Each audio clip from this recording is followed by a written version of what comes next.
할렐루야. 오늘 이 자리에 오신 여러분 모두를 주님의 이름으로 축복합니다. 오늘부터 시작해서 우리 교회학교 교사들이 강원도로 교사 워크숍을 떠났습니다. 그래서 오늘 찬양단 가운데 우리 교회학교 교사들이 많이 있어서 오늘은 좀 찬양단 자리가 좀 비었죠. 하지만 더 큰 은혜가 있고 또 우리 교회학교에도 더 큰 부흥의 역사가 있게 될 줄로 믿습니다. 신년 특별 새벽 기도를 은혜 가운데 잘 마쳤습니다.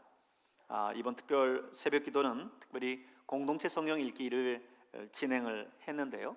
신년 첫날 신년 영신 예배부터 시작을 해서 우리가 공동체 성경 읽기를 올 한 해 365일 성경 읽기로 진행하고 있습니다. 특별히 영신 예배 때 한 번 했지만 아마 이 공동체 성경 읽기가 익숙하지 않은 분들이 있을 수 있어요. 그래서 이번 신년 특별 새벽 기도의 기간 동안 또 우리가 계속해서 공동체 성경 읽기를 진행했고, 그것이 이제 우리가 이 성경 읽기를 할 때 어떻게 해야 될 건가라고 하는 것을 배우고 이제 따라갈 수 있는 그런 계기가 됐을 것이다라고 저는 믿습니다. 이제 돌아오는 주일부터 이제 교육관에서 성경 읽기를 진행을 할 겁니다. 우리가 새벽 기도회를 토요일 날은 우리가 항상 쉬고 또 금요일 날 그 본문의 말씀을 가지고 항상 묵상했던 것처럼 토요일 날 진행해야 할 공동체 성경 읽기 본문을 금요일 날 오늘 이 시간 함께 나누고, 또 이제 새벽 그 시간쯤에는 다시 이 공동체 성경 읽기 부분만을 편집을 해서 다시 또 올릴 겁니다. 그래서 토요일 날 또 참여하시는 분들은 이 공동체 성경 읽기만을 함께 또 볼 수 있도록 우리가 유튜브를 통해서 그렇게 편집해서 제공을 해 놓을 거예요. 따라서 이제 주일부터는 이제 이 공동체 성경 읽기가 우리 본당이 아닌 교육관에서 진행을 할 겁니다. 우리가 교육관에서 진행하는 동안 한 주 진행했나요? 그죠? 영신 예배 때 이곳에서 하고 한 주 동안 교육관에서 진행하고, 그리고 특별 새벽 기도에 또 한 주 동안 본당에서 또 진행하고, 이제 또 다음 주간 내려가야 되는데 지난 한 주간 우리가 교육관에서 공동체 성경 읽기를 진행할 때 해보니까 앞에 있는 프로젝트가 본당보다 더 열악한 가운데 있고 이게 부족해서 안 되겠다. 이 본당도 하나님께서 이제 뜻이 있으셔서 이번에 새해에는 새롭게 LED로 바꾸기로 또 결정을 하고 기도하고 있는데, 아래층 우리 교육관도 특별히 또 젊은 세대들, 미디어에 익숙한 우리 교회학교 학생들, 청년 그리고 학생들이 거기서 이제 함께 예배를 드리는 장소인데, 어쩌면 그곳이 더 미디어가 더 필요한 곳이지 않겠나 생각을 해요. 그러면서 이 공동체 성경 읽기를 이제 밑에서 한 주 진행해 보고 나서 더 그런 부분들을 느낀 거죠. 특별히 새벽기도 만을 진행할 때는 그런 내용들을 많이 느끼지 못하다가 막상 현수막이 아니라 이 프로젝트를 직접 보면서 보니까 흐릿하고 해서 함께 진행하는 것들이 어려움이 있겠다 싶어서 지난주에 TV로 바꿔야 되겠다 생각해서 86인치 TV를 이제 지난주 선물 광고를 냈어요. 그런데 아직까지요 아무런 응답이 없습니다. 지금까지 1부 예배가 끝나면 무섭게 마무리가 돼서 2부 예배 때는 하고자 하는 분들도 기회를 잡지 못하곤 했는데 이번에는 좀 가격이 좀 비쌌나 싶기도 하고요. 근데 이 TV하고 그리고 이제 밑에 층은 벽에다 이렇게 고정할 수 있는 게 아니고 스탠드로 세워야 돼서 이제 TV 무게를 지탱하고 해야 될 또 대형 스탠드까지 필요하기 때문에 그만한 가격대가 또 필요로 했어요. 그래서 이번 한 주간 또 계속 제가 인터넷 찾아보고 이렇게 하니까 조금 더 이게 가격을 낮출 수 있는 게 돼서 스탠드도 그렇고 TV도 그렇고 해서 거의 약 150만 원까지 제가 낮춰 놨어요. 그래서 다음 주부터는 교육관에서 성경 읽기를 이제 시작하고 이어가야 해서 제가 일단은 믿음으로 그냥 주문을 해버렸습니다. 대책 없는 담임 목사예요. 그만큼 하나님께서 이 공동체 성경 읽기를 통해서 그 이상으로 하나님께서 큰 은혜를 우리 교회에 주실 거라고 믿기 때문입니다. 공동체 성경 읽기 오늘 이제 14일 차에 해당하는 날인데요. 이 공동체 성경 읽기는 늘 제가 강조를 드리지만 같은 시간 같은 장소에서 같은 본문의 말씀을 가지고 함께 읽고 나눈다라고 하는 그런 의미가 있어요. 우리가 새벽 예배 그동안 진행할 때에는 사실 새벽 예배 나오는 분들, 현장에 나오는 분들 몇 분, 그리고 유튜브를 통해서 본다고는 하지만 사실 소수의 사람만이 이 새벽 예배에 참석을 했습니다. 그래서 함께 본문을 읽고 묵상하고 그 설교 말씀을 나누는 인원들이 그렇게 많지 않았어요. 근데 이번 공동체 성경 읽기를 이제 강조하고 신년부터 새해부터 시작하면서 앞서 제가 말씀을 드렸지만 새벽 예배 유튜브 조회 수가 다른 오히려 주일 예배나 이런 조회 수보다 훨씬 더 많이 올라가고 있어요. 그만큼 이 공동체 성경 읽기에 참여하는 분들도 많다는 뜻이고요. 지난 주일 주보에 보면 이 공동체 성경 읽기에 참여하는 분들을 지금 하고 있는 분들의 명단들을 이렇게 조사를 해보니까 거의 100여 명에 가까운 인원들이 지금 참여를 하고 있습니다. 그렇게 100여 명에 되는 사람들이 같은 본문의 말씀을 가지고 같은 날짜에 같이 그 말씀을 묵상하고 있다라고 하는 것은 그 교회가 그만큼의 공동체적인 그런 힘과 능력과 파워를 지닐 수 있다라고 하는 것을 의미하는 거예요. 그래서 성경 일독하는 거 사실 그동안 개인적으로 성경 통독하는 분들이 많이 있었어요. 그렇기 때문에 개인적으로도 통독할 수 있습니다. 그러나 이렇게 365일 일정에 맞추어서 같이 그 스케줄에 따라서 같은 본문의 말씀을 같이 읽어 나가는 것이 중요한 이유는 그 같은 본문을 통해서 하나님의 말씀, 하나님의 음성을 듣기 때문에 그렇습니다. 그래서 공동체 성경 읽기와 개인적인 성경 통독은 그만큼 큰 차이점을 가지는 거예요. 여러분이 이 성경 통독 그 스케줄에 맞춰서 하나씩 차근차근 같이 갈 수 있기를 바랍니다. 우리는 이전 본문에서 이제 요셉이 보디발의 아내의 모함을 받고 왕의 감옥에 갇히는 데까지 말씀을 봤지요. 하지만 하나님께서 그 요셉과 함께 하셔서 범사의 그의 모든 일들을 형통케 하셨습니다. 그러던 중 감옥에 애굽 왕에게 죄를 지은 두 사람의 관원이 감옥에 들어옵니다. 한 사람은 술 맡은 관원장이고 한 사람은 떡 맡은 관원장이었어요. 이 두 관원장이 같은 날 각각 다른 꿈을 꿔요. 그리고는 이 꾼 꿈이 도대체 무슨 꿈인지를 몰라서 번민하고 근심합니다. 그때 요셉이 그 꿈을 이제 그 관원장들에게 물으면서 무슨 꿈이냐 이야기해라 라고 이야기할 때 요셉의 그 말이 의미심장해요. 요셉이 뭐라고 이야기하냐면 해석은 하나님께 있지 아니하니까 그래요. 해석은 하나님께 있지 아니하니까. 하나님은 이 땅의 모든 역사를 주관하시는 하나님이시고 알파와 오메가가 되시기 때문에 인류 역사의 모든 것들을 다 꿰뚫고 계시는 분이에요. 그렇기 때문에 지금 이들이 꾼 꿈도 무슨 꿈인지 아시거니와 그리고 그 꿈이 이야기하고 있는 바를 이미 하나님은 알고 계세요. 요셉은 그것을 믿는 거죠. 그 확실한 믿음 가운데 요셉이 이야기하는 겁니다. 해석은 하나님께 있지 않습니까? 뭘 이렇게 번민합니까? 제게 얘기해 주십시오. 이렇게 말을 하는 겁니다. 요셉은 자기가 무슨 대단한 이 꿈의 해석에 대한 그런 능력이 있어서가 아니라 요셉은 하나님의 능력과 하나님의 지혜를 의지하고 철저히 믿었다라고 하는 것을 알 수 있어요. 여러분, 우리 역시 하나님께서 우리와 함께 하시면 모든 것이 하나님 뜻 안에서 형통하게 이루어질 것이라고 하는 분명한 믿음을 가질 수 있길 바랍니다. 술 맡은 관원장이 먼저 이제 자기 꿈 얘기를 해요. 나무 세 가지가 있고 그 가지에 싹이 나서 꽃이 피고 포도송이가 익었는데 자기가 그 포도를 따갖고 즙을 냈다는 거예요. 그리고 그것을 바로에게 바쳤다는 겁니다. 요셉이 그 꿈을 듣고는 해석하기를 세 가지는 사흘을 이야기합니다. 3일을 이야기합니다.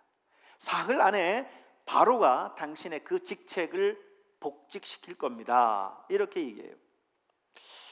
만일 당신이 이제 바로 앞에 이제 서게 되면 나를 기억해 주셔서 내가 여기에 억울하게 있다라는 것을 바로에게 얘기해 주셔서 나로 이곳에서 벗어나게 해 주십시오 라고 청하기까지 합니다.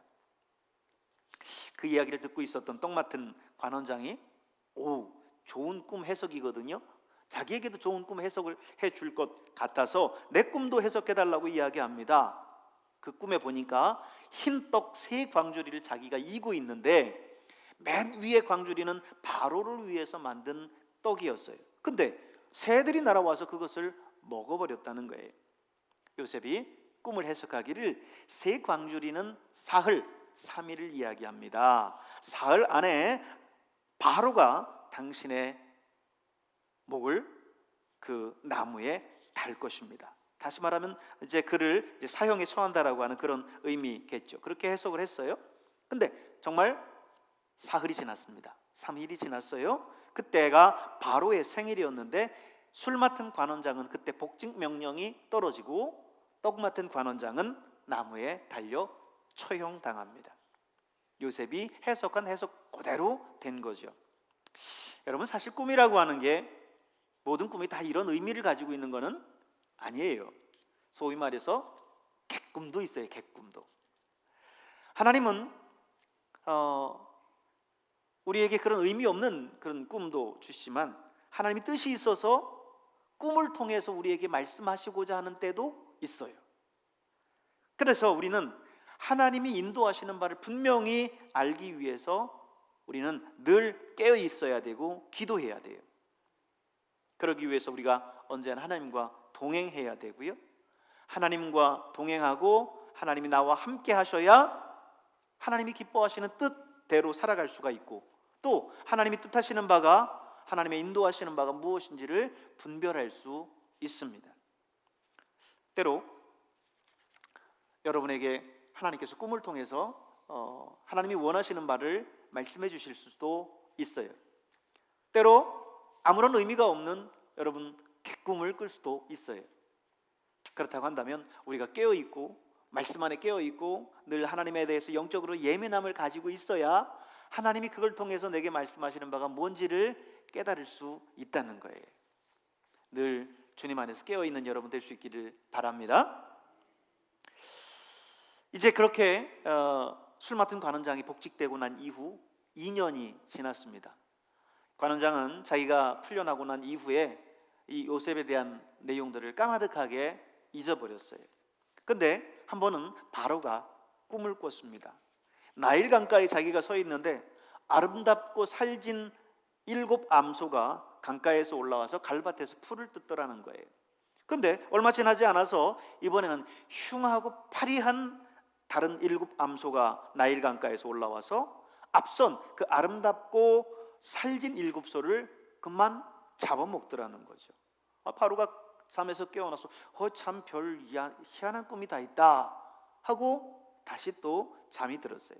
근데 이번에는 또 꿈을 꿨는데 한 줄기에 무성하고 충실한 7 이삭이 나오고 그 후에는 가늘고 또 동풍에 마른 7 이삭이 나오더니 이 마른 7 이삭이 먼저 나온 그 무성하고 충실한 7 이삭을 삼키더라 합니다. 바로가 또 꿈에서 깨어서는 참 희한하다, 별 희한한 꿈이 다 있구나 생각을 하고는 도대체 이 꿈의 뜻이 무엇인가 궁금해서 애굽에 있는 모든 지혜자들을 모았습니다. 거기에는 소위 무당과 같은 그런 점장이도 있을 것이고, 거기에는 그래도 학문을 하고 있는 모든 그런 지혜자들이 있을 거예요. 그들을 다 불러서 도대체 내가 꾼 꿈이 무엇이냐라고 묻는데 아무도 그 꿈을 해석하는 사람이 없습니다. 바로 그때 이게 연상법이라는 거죠. 어떤 거가 딱 있으면 그걸 통해서 과거의 사건을 기억하게 되는 거죠. 꿈을 꿨다고 하니까 이 술 맡은 관원장이 자기 꿈을 해석해 줬던 요셉이 생각이 비로소 나는 거예요. 그래서 바로에게 이야기합니다. 왕이요, 내가 왕께 죄를 범해서 감옥에 갇혀 있을 때에 제 꿈을 해석해 준 히브리 청년 하나가 있었습니다. 근데 그 꿈이 얼마나 정확했던지 저는 복직되고 떡 맡은 관원장은 그만 사형에 처했습니다. 그래서 바로가 그걸 계기로 해서 요셉을 불렀습니다. 드디어 이제 요셉이 그 감옥에서 나오게 된 거지요.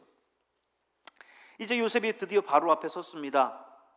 그리고 나서 요셉이 그 꿈을 시원하게 해석을 해주죠. 근데 바로 앞에 섰을 때 바로가 이미 그 술 맡은 관원장이 들었었던 그 얘기를 듣고는 요셉에게 이야기하기를 너는 모든 그 꿈들을 정말 그렇게 시원하게 잘 해석한다고 하더라 하면서 요셉을 칭찬합니다.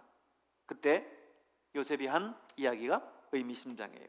16절, 내가 아니라 하나님께서 바로에게 편안한 대답을 하시리이다. 내가 아니라 하나님입니다. 하나님이 하시는 겁니다.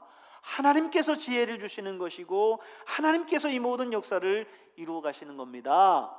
요셉이 그것을, 그 중심을 잃지 않았어요. 여러분, 오늘 우리 역시 이 모든 것의 역사를 이끌어 가시는 분이 하나님이시고 또 이 모든 것을 알게 하시는 분은 하나님의 그 인도하심과 지혜 속에 알게 된다라고 하는 것을 여러분 잊지 마시길 바랍니다. 요셉은요 바로의 꿈을 해석해 줍니다. 왕이요, 왕께서 꾼 두 가지 꿈은 사실은 한 꿈입니다. 전에 있었던 전에 없었던 풍년이 이제 이 애굽에 7년 동안 오게 될 것이고, 그리고 이후에 전에 있었던 풍년 7년을 다 잊을 만큼 정말 무서운 흉년이 또 7년 동안 이어질 겁니다. 그러니 왕은 앞에 7년의 풍년이 있을 동안 소출의 5분의 1을 거둬들여서 창고에 성읍에 저장을 해 두셔서 다가올 그 흉년을 준비하십시오, 이렇게 이야기를 했어요. 이 바로가, 요셉이 너무나 시원하게 그 꿈을 해석을 해주니까 이 바로가 너무너무 흡족했어요. 그리고 그 주변에 있는 다른 신하들도 마찬가지였습니다. 그래서 바로가 이 요셉을 애굽의 총리로 삼습니다. 총리로 삼아서 이제 7년 동안 오는 그 풍년 속에서 그 모든 곡식들을 다 저장하게 하지요. 이후에 정말 7년의 흉년이 오게 됐을 때에 다른 모든 땅은 곡식이 없어서 다 굶어 죽는데 애굽만큼은 그 곡식이 떨어지지 않았어요. 그래서 백성들을 창고를 풀어서 백성들에게 먹을 걸 주고 쌀을 주고, 심지어는 다른 나라에 있는 사람들이 와서 이 애굽에서 그 곡식을 사가기까지 했지요. 인생 역전입니다. 종으로서, 애굽의 종으로서 팔려온 히브리 종입니다. 그가 그곳에서 감옥에까지 가버려서 정말 이제는 더 이상의 소망도 없었던 그런 사람이었는데, 그런 그가 하루아침에 이제 애굽의 총리가 됐어요. 바로 그 다음에 해당하는 총리가 됐습니다. 얼마나 극적입니까? 하나님은 이 모든 것들을 합력해서 선을 이루시는 분인 줄로 믿습니다. 여러분, 요셉이 종이 되어서 이 애굽으로 팔려오지 않았더라고 한다면, 요셉이 모함을 그 누명을 쓰지 않고 이 감옥에 들어가지 않았다고 한다면 어떻게 지금 바로 앞에 설 수 있으며 어떻게 애굽의 총리가 될 수 있었을까요?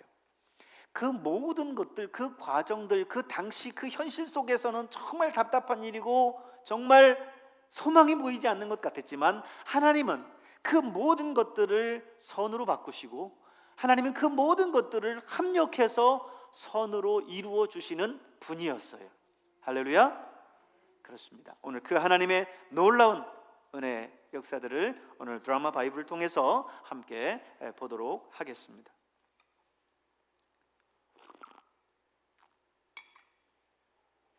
제 40장.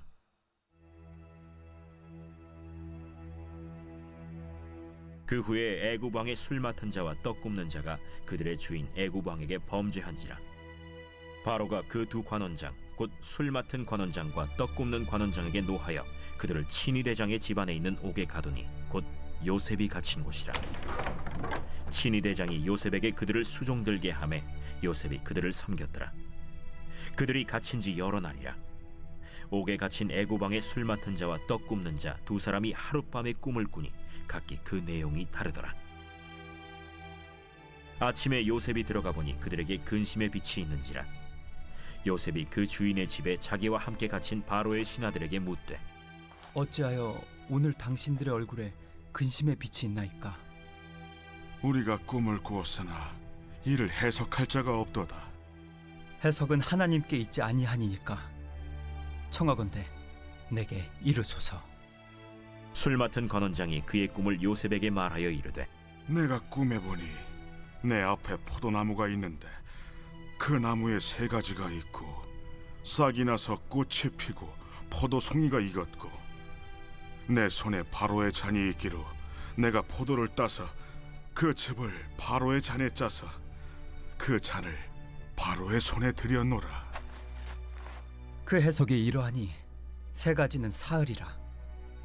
지금부터 사흘 안에 바로가 당신의 머리를 들고 당신의 전직을 회복시키리니 당신이 그 전에 술 맡은 자가 되었을 때 하던 것 같이 바로의 잔을 그의 손에 드리게 되리이다. 당신이 잘 되시거든 나를 생각하고 내게 은혜를 베풀어서 내 사정을 바로에게 아뢰어 이 집에서 나를 건져 주소서. 나는 히브리 땅에서 끌려온 자요 여기서도 옥에 갇힐 일은 행하지 아니하였나이다. 떡 굽는 관원장이 그 해석이 좋은 것을 보고 요셉에게 이르되 나도 꿈에 보니 흰떡 세 광주리가 내 머리에 있고 맨 윗광주리에 바로를 위하여 만든 각종 구운 음식이 있는데 새들이 내 머리의 광주리에서 그것을 먹더라. 그 해석은 이러하니 새 광주리는 사흘이라. 지금부터 사흘 안에 바로가 당신의 머리를 들고 당신을 나무에 달리니 새들이 당신의 고기를 뜯어 먹으리이다. 하더니 제3일은 바로의 생일이라. 바로가 그의 모든 신하를 위하여 잔치를 베풀 때에 술 맡은 관원장과 떡 굽는 관원장에게 그의 신하들 중에 머리를 들게 하니라. 바로의 술 맡은 관원장은 전직을 회복하매 그가 잔을 바로의 손에 받들어 드렸고 떡 굽는 관원장은 매달리니 요셉이 그들에게 해석함과 같이 되었으나 술 맡은 관원장이 요셉을 기억하지 못하고 그를 잊었더라. 제41장.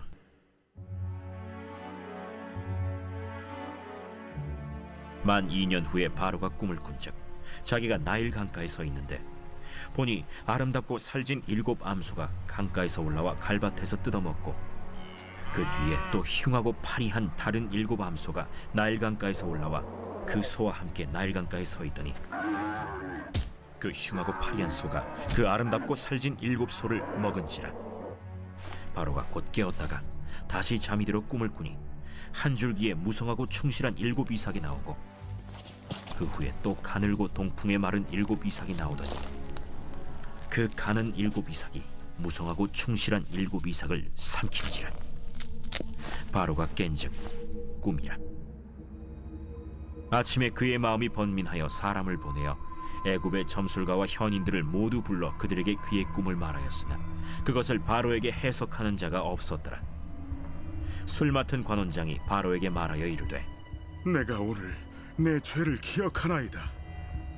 바로께서 종들에게 놓아사 나와 떡 굽는 관원장을 친위 대장의 집에 가두셨을 때 나와 그가 하룻밤에 꿈을 꾼즉 각기 뜻이 있는 꿈이라.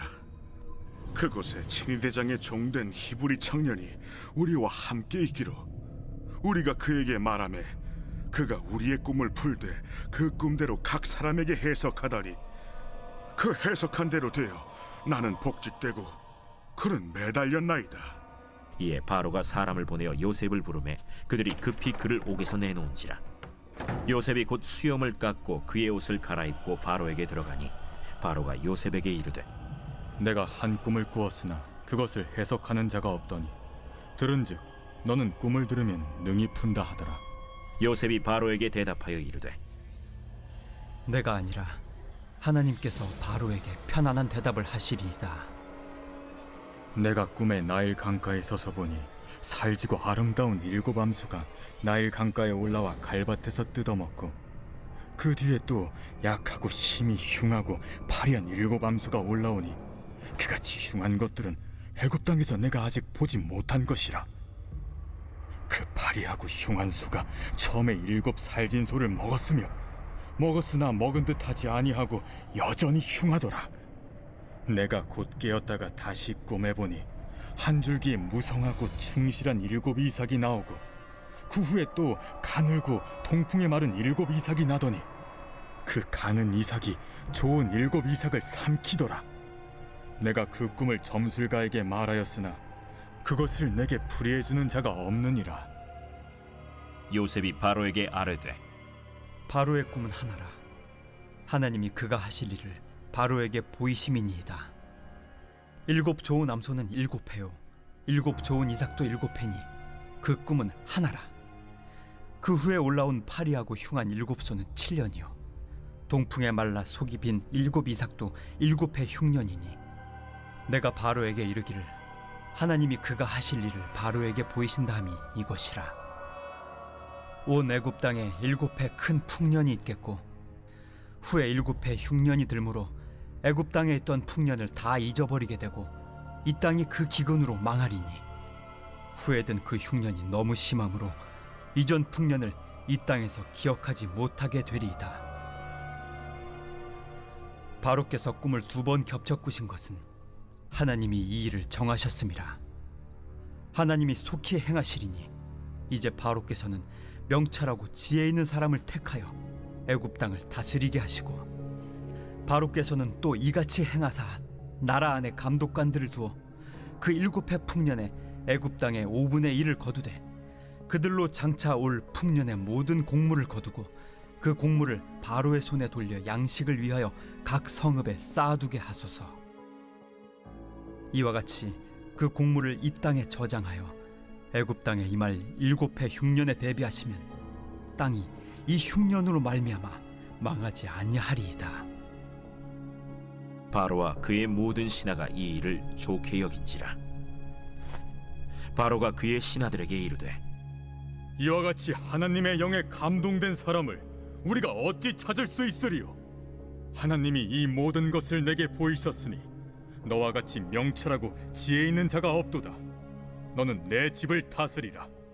내 백성이 다 내 명령에 복종하리니 내가 너보다 높은 것은 내 왕자뿐이니라. 내가 너를 애굽 온 땅의 총리가 되게 하노라. 하고 자기의 인장 반지를 빼어 요셉의 손에 끼우고 그에게 세마포 옷을 입히고 금사슬을 목에 걸고 자기에게 있는 버금 수레에 그를 태우매 무리가 그의 앞에서 소리 지르기를 엎드리라! 바로가 그에게 애굽 전국을 총리로 다스리게 하였더라. 나는 바로라. 애굽 온 땅에서 내 허락이 없이는 수족을 놀릴 자가 없으리라. 그가 요셉의 이름을 사브낫바네아라 하고 또 온의 제사장 보디베라의 딸 아스낫을 그에게 주어 아내로 삼게 하니라. 요셉이 나가 애굽 온 땅을 순찰하니라. 요셉이 애굽 왕 바로 앞에 설 때에 30세라. 그가 바로 앞을 떠나 애굽 온 땅을 순찰하니 7해 풍년에 토지 소출이 심히 많은지라. 요셉이 애굽 땅에 있는 그 7년 곡물을 거두어 각 성에 저장하되 각 성읍 주위의 밭의 곡물을 그 성읍 중에 쌓아두매 쌓아둔 곡식이 바다 모래같이 심히 많아 세기를 그쳤으니 그 수가 한이 없음이었더라. 흉년이 들기 전에 요셉에게 2 아들이 나되 곧 온의 제사장 보디베라의 딸 아스낫이 그에게서 낳은지라. 요셉이 그의 장남의 이름을 므낫세라 하였으니 하나님이 내게 내 모든 고난과 내 아버지의 온 집리를 잊어버리게 하셨다. 차남의 이름을 에브라임이라 하였으니 하나님이 나를 내가 수고한 땅에서 번성하게 하셨다. 애굽 땅에 7해 풍년이 그치고 요셉의 말과 같이 7해 흉년이 들기 시작하매 각국에는 기근이 있으나 애굽 온 땅에는 먹을 것이 있더니 애굽 온 땅이 굶주리매 백성이 바로에게 부르짖어 양식을 구하는지라. 바로가 애굽 모든 백성에게 이르되 요셉에게 가서 그가 너희에게 이르는 대로 하라. 온 지면에 기근이 있음에 요셉이 모든 창고를 열고 애굽 백성에게 팔세. 애굽 땅에 기근이 심하며 각국 백성도 양식을 사려고 애굽으로 들어와 요셉에게 이르렀으니 기근이 온 세상에 심함이었더라.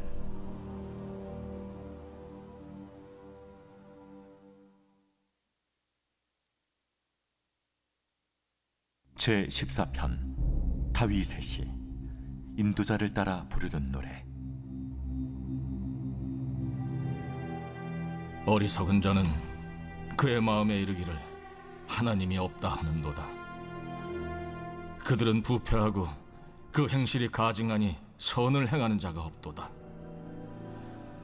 여호와께서 하늘에서 인생을 굽어 살피사 지각이 있어 하나님을 찾는 자가 있는가 보려 하신즉 다 치우쳐 함께 더러운 자가 되고 선을 행하는 자가 없으니 하나도 없도다. 죄악을 행하는 자는 다 무지하냐? 그들이 떡 먹듯이 내 백성을 먹으면서 여호와를 부르지 아니하는도다. 그러나 거기서 그들은 두려워하고 두려워하였으니 하나님이 의인의 세대에 계시니로다. 너희가 가난한 자의 계획을 부끄럽게 하나 오직 여호와는 그의 피난처가 되시도다. 이스라엘의 구원이 시온에서 나오기를 원하도다. 여호와께서 그의 백성을 포로된 곳에서 돌이키실 때 야곱이 즐거워하고 이스라엘이 기뻐하리로다.